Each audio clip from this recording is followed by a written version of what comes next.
വിവാഹം കഴിക്കാം എന്നുള്ള ഒരു വാഗ്ദാനം നൽകി ലൈംഗികമായി പീഡിപ്പിക്കുക, ശേഷം ആ ഒരു ബന്ധത്തിൽ നിന്ന് പിന്മാറി വഞ്ചിക്കുക.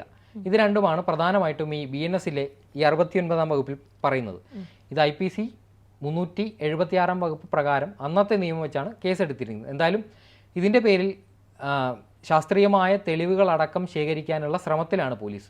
ഇത്രയധികം ഇത് കോടതിയിൽ വന്നാലും ഈ ഹിരൺദാസ് മുരളി എന്ന വേടനെ തൻ്റെ ഭാഗം ന്യായീകരിക്കാൻ ഒരുപാട് പരിമിതികൾ ഉണ്ടാകും. അതാണ് ഈ കേസിൻ്റെ പ്രത്യേകത. കാരണം മുൻപ് ഉയർന്ന ഇയാളുടെ പശ്ചാത്തലം എന്ന് പറയുമ്പോൾ ലഹരി കേസ് മുതൽ മുൻപ് ഒരു മീറ്റു ആരോപണം വരെയുണ്ട്.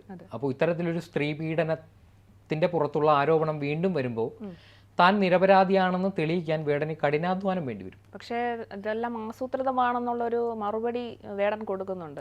ആസൂത്രണമാണെങ്കിൽ ഡിജിറ്റൽ തെളിവുകളോടെ ആ പെൺകുട്ടി പരാതി കൊടുക്കില്ല. ഇത് എന്തായാലും അന്വേഷണത്തിന്റെ പരിധിയിലുള്ളൊരു കാര്യമാണ്. അതിൽ വേടൻ ഒരു കുറ്റക്കാരനാണ്, വേടൻ അതിൽ പ്രതിയാണെന്ന് നമ്മൾ പറയില്ല.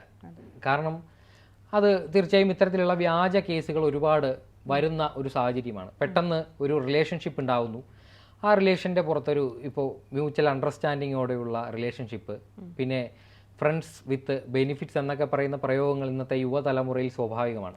അപ്പോൾ ഇതിൻ്റെ പേരിൽ ഒരു വ്യക്തിവൈരാഗ്യം തീർക്കാൻ ഇത്തരത്തിലുള്ള വകുപ്പുകൾ സ്ത്രീകൾക്കുള്ള ഈ പരിരക്ഷ ഉപയോഗപ്പെടുത്തുന്നതായിട്ട് ധാരാളം കേസുകൾ വരുന്നുണ്ട്.